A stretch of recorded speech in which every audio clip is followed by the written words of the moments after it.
Hey friends, welcome to the next class. तो इस class में हम लोग फिर से एक्टिव और पैसिव वॉइस के क्वेश्चंस प्रैक्टिस करने वाले हैं जो कि आपके एग्जाम पैटर्न पे आएंगे। तो मेन फोकस रहने वाला है स्पीड और एक्यूरेसी पे अलॉन्ग विद द रूल्स। तो रूल्स मैं आपको समझा दूंगा, लेकिन मेन इंपॉर्टेंट हम लोग फोकस करेंगे स्पीड और एक्यूरेसी पे, जिससे आप एग्जाम में या फिर मॉक टेस्ट जब दे रहे हो वहाँ पे जल्दी जल्दी एक्टिव पैसिव वॉइस के क्वेश्चंस को सॉल्व कर पाएँ। तो चलिए स्टार्ट करते हैं।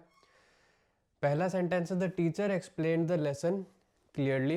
अब यहाँ पे सबसे पहले हम देखेंगे वर्ब। तो द टीचर हो गया हमारा, सॉरी, सबसे पहले देखेंगे सब्जेक्ट। टीचर हो गया द सब्जेक्ट, एक्सप्लेन्ड हो गया हमारा वर्ब, और द लेसन हो गया ऑब्जेक्ट। क्लियरली जो है वो एडिशनल इंफॉर्मेशन है। तो एक्टिव को पैसिव में करने के लिए हमें ऑब्जेक्ट को पहले लगा देंगे, द लेसन आ गया। सब्जेक्ट को हम बाद में लगाएंगे, बाय द टीचर के बाद लगा देंगे। अब मेन है हमारा एक्सप्लेन्ड, जो वर्ब है वो किस टेंस में है वो हमें देखना है। तो एक्सप्लेन्ड जो सिंपल पास्ट में है, तो हमारा जो पैसिव में भी होगा वर्ब वो सिंपल पास्ट में ही होना चाहिए। और हमें क्लियरली की पोजीशनिंग इम्पॉर्टेंट है देखने की कि क्लियरली कहाँ पे लगेगा। हो सकता है क्लियरली की वजह से ही सेंटेंसेस ऊपर नीचे गलत हो जाएंगे पे। तो अब टीचर एक्सप्लेन्ड, एक्सप्लेन्ड तो पास्ट है, तो वॉज एक्सप्लेन्ड हमारा सही है। यहाँ पे भी वॉज एक्सप्लेन्ड आ रहा है, यहाँ पे भी वॉज एक्सप्लेन्ड आ रहा है, यहाँ इज एक्सप्लेन्ड है, तो ये तो गलत है।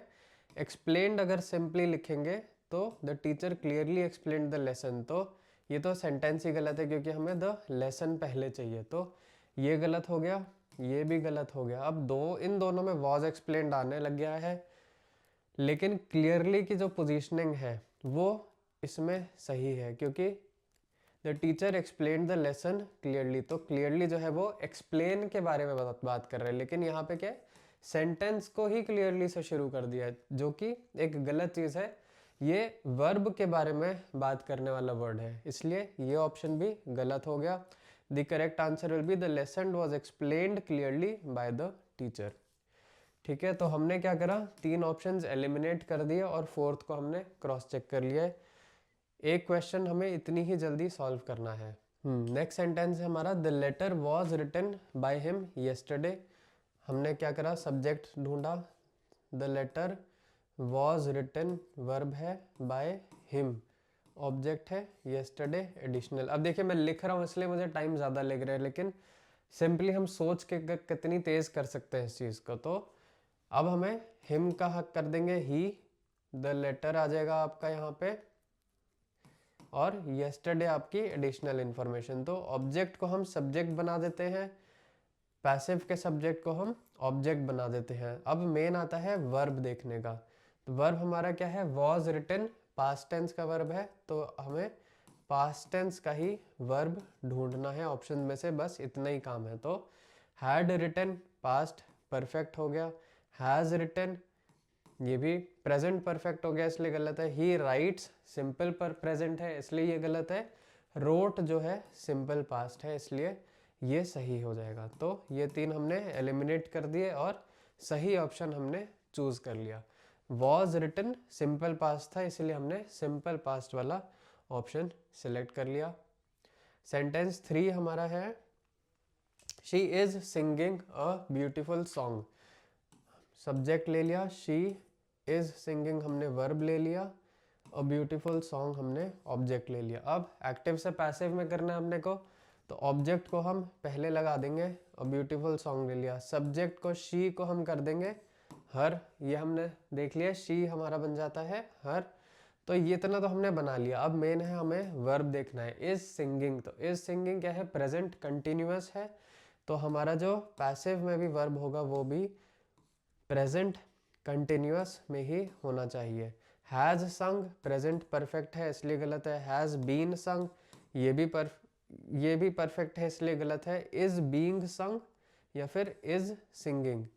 ब्यूटीफुल सॉन्ग इज सिंगिंग भी गलत है। इज बीइंग संग प्रेजेंट कंटिन्यूअस का करेक्ट कॉन्जुगेशन है is plus being plus verb का पास्ट पार्टिसिपल जो होता है वो आपका प्रेजेंट कंटिन्यूअस का पैसिव फॉर्म बन जाता है। तो ये ऑप्शन बी आपका करेक्ट आंसर होगा। क्योंकि a beautiful song is singing, आप खाली इतना ही अगर देखेंगे तो इसका मतलब ही गलत बन रहा है कि गाना खुद ही गा रहा है ना। इसीलिए कई बार वो वर्ब और सब्जेक्ट के साथ मैच ही नहीं कर सकता है, तो आपने इसको भी एलिमिनेट कर दिया, इसको भी कर दिया और इसको भी एलिमिनेट कर दिया। ठीक है, सेंटेंस 4 हमारा है the movie will be released next month. अब यहाँ पे द मूवी सब्जेक्ट है, विल बी रिलीज्ड वर्ब है और नेक्स्ट मंथ हमारी एडिशनल इंफॉर्मेशन है। अब अगेन ऑब्जेक्ट हमारा यहाँ पे मिसिंग है, ऑब्जेक्ट नहीं है। तो मैंने बताया जब ऑब्जेक्ट नहीं होता है तो आपको क्या करना होता है, दे लगा देना होता है उसकी जगह। तो अब पैसिव वॉइस के सेंटेंस को हमें एक्टिव में करना है। ऑब्जेक्ट जो मिसिंग था हमने उसको सब शुरू में लगा दिया, सब्जेक्ट।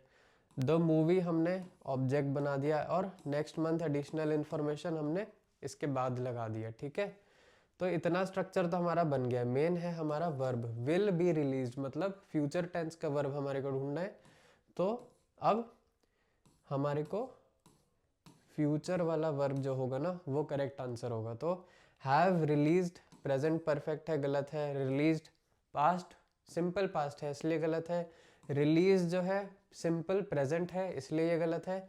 विल रिलीज ये फ्यूचर की बात कर रहा है इसलिए ये करेक्ट आंसर होगा। इसमें बहुत इंपॉर्टेंट क्या है एक्टिव पैसिव वॉइस में, स्पेशली इस टाइप के क्वेश्चन जो मैं दिखा रहा हूँ आपको, वर्ब की कॉन्जुगेशन आपको आनी चाहिए। तो एक्टिव पैसिव में कोई बहुत कॉम्प्लिकेटेड चीज़ें नहीं है, सब्जेक्ट ऑब्जेक्ट को इंटरचेंज करना कोई बड़ी बात नहीं है। लेकिन अगर आप वर्ब को समझ लिए वो आपके लिए सही या गलत आंसर में डिफरेंस बन जाएगा। तो वर्ब्स की प्रैक्टिस करिए। वर्ब्स के मेरे पेज पे भी काफ़ी क्लासेस हैं, वर्ब की क्लासेस, वर्ब के क्वेश्चंस को आप काफ़ी प्रैक्टिस करिए, उसी से आपके एक्टिव पैसिव के वॉइस के क्वेश्चंस भी बहुत जल्दी आंसर हो जाएंगे, है ना। चलिए नेक्स्ट सेंटेंस हमारा है एक्टिव वॉइस का सेंटेंस है the students are playing in the park. ये द स्टूडेंट्स हो गया सब्जेक्ट, आर प्लेइंग हो गया हमारा वर्ब, इन द पार्क हमारा ऑब्जेक्ट नहीं है क्योंकि वो पार्क को नहीं खेल रहे हैं। ऑब्जेक्ट होता है जिसके ऊपर एक्शन होता है, तो खेल तो रहे होंगे वो बॉल से या बैट से, लेकिन ये एक जगह की बात है। तो ये एडिशनल इंफॉर्मेशन है। जनरली क्या है इसमें भी हमारा आप अगेन ऑब्जेक्ट मिसिंग है। तो अब ऑब्जेक्ट मिसिंग है तो हम, लेकिन हमारा सब्जेक्ट यहाँ पे दिया है द स्टूडेंट्स आर प्लेइंग, तो ऑब्जेक्ट मिसिंग है। जहाँ पे ऑब्जेक्ट मिसिंग होता है उसको जनरली आप पैसिव वॉइस में नहीं चेंज करते हो, बिकॉज पैसिव वॉइस का यूज ही तब आता है जहाँ ऑब्जेक्ट के ऊपर ज़्यादा ध्यान दिया जा रहा है कि किसी चीज़, द विंडो वॉज ब्रोकन जैसे हम अगर बोलते हैं तो विंडो के ऊपर बहुत इंपॉर्टेंस है, इसीलिए वहाँ पे हमने पैसिव वॉइस यूज़ करा है। जहाँ पे ऑब्जेक्ट ही नहीं है वहाँ पे मोस्टली इंग्लिश में पैसिव वॉइस नहीं बनाया जाता है। बट फिर भी for the sake of this question हम इन ऑप्शंस में से एक्चुअली कोई भी सही नहीं होगा। एक ये ऑप्शन बेस्ट है क्योंकि इन द पार्क को आप पहले ले आए, द स्टूडेंट्स आर प्लेइंग ये भी लेकिन एक एक्टिव वॉइस टाइप का ही सेंटेंस है। अगर आपको बिल्कुल इसको सच में पैसिव में बदलना है तो आप एक ऑब्जेक्ट एज्यूम कर सकते हैं। एज्यूम अगर हम कर लेते हैं कि बच्चे क्या थे, गेम खेल रहे थे। अगर हम बोलेंगे the students are playing the game in the park या फिर students are playing a game in the park, तो अगर अ गेम हमारा ऑब्जेक्ट बन जाएगा तो ये सेंटेंस कैसे बनता है पैसिव में, a game is being played in the park.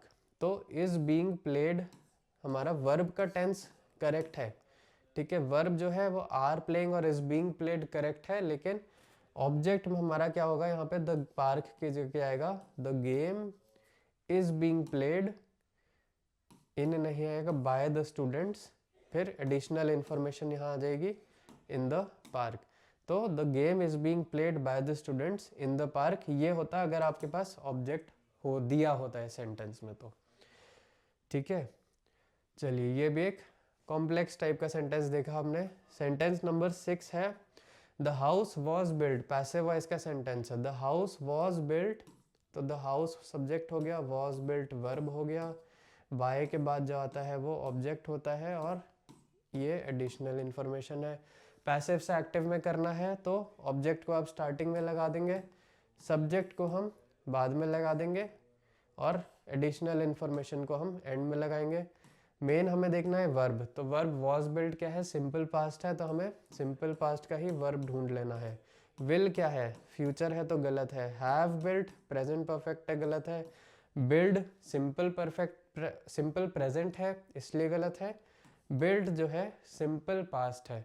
Build built का एक सिंपल पास्ट जो होता है वो बिल्ड होता है, बिल्ड का सिंपल पास्ट बिल्ट होता है, ठीक है। तो अगेन बिल्ड भी एक इरेगुलर वर्ब है, तो the workers built the house last year, ये सही है। तो हमने अगेन तीनों को फटाफट से एलिमिनेट कर दिया, ठीक है। नेक्स्ट सेंटेंस नंबर 7 हमारा है एक्टिव वॉइस का सेंटेंस है, he has completed his assignment. Again subject लिया, वर्ब लिया और ऑब्जेक्ट लिया।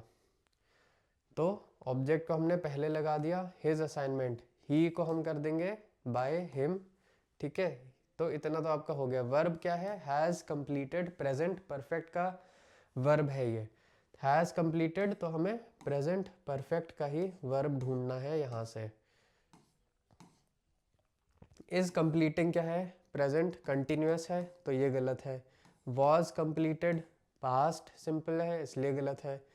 इज कंप्लीटेड या फिर हैज़ बीन कंप्लीटेड, हमारा क्या है, परफेक्ट में है, प्रेजेंट परफेक्ट में, तो इज कंप्लीटेड गलत है क्योंकि ये प्रेजेंट फॉर्म हो गया।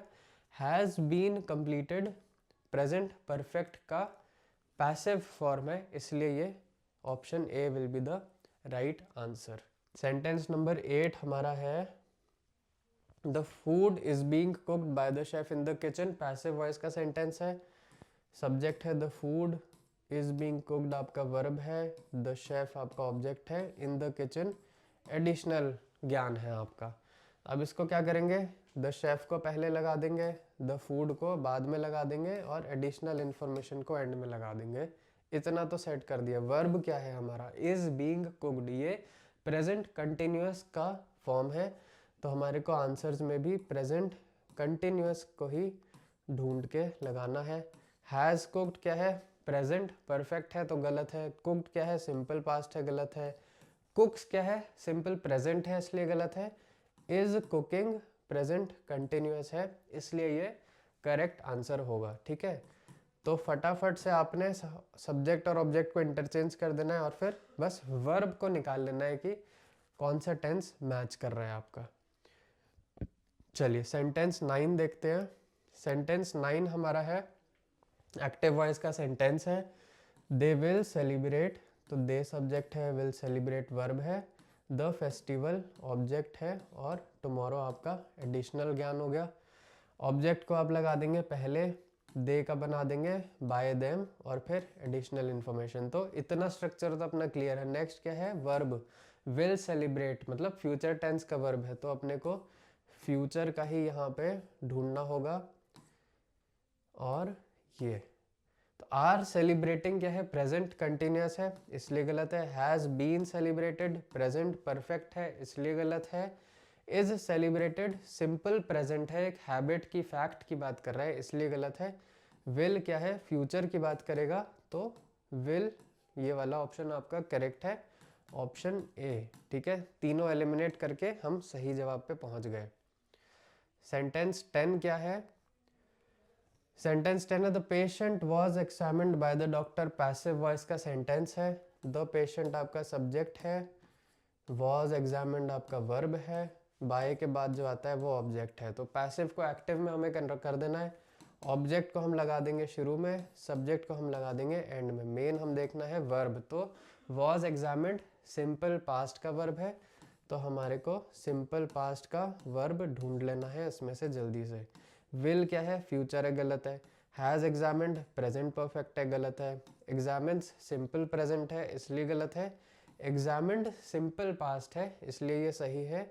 और हमारा जो वॉज एग्जामिन्ड था वो भी एक सिंपल पास्ट था, तो सिंपल पास्ट हमने चूज़ किया, इन तीनों को हमने एलिमिनेट कर दिया और अपना सही आंसर आ गया विद इन 15 to 20 सेकेंड्स, ठीक है। तो this has to be the strategy, this has to be the speed जब आप एक्टिव पैसिव वॉइस के क्वेश्चंस करेंगे। तो 10 क्वेश्चन हमने मेरे ख्याल से 10-15 मिनट में कर लिया। तो क्योंकि लिख रहा हूँ, समझा रहा हूँ, इसलिए एक एक मिनट जा रहा है हर क्वेश्चन में। लेकिन अगर मैं खुद से कर रहा होता तो मे बी 10 से 15 सेकेंड लगते मुझे एक क्वेश्चन को आंसर करने में। और यही आपकी एक्चुअल स्पीड की एम होनी चाहिए अपने एक्चुअल एग्जाम के अंदर। ठीक है, चलिए।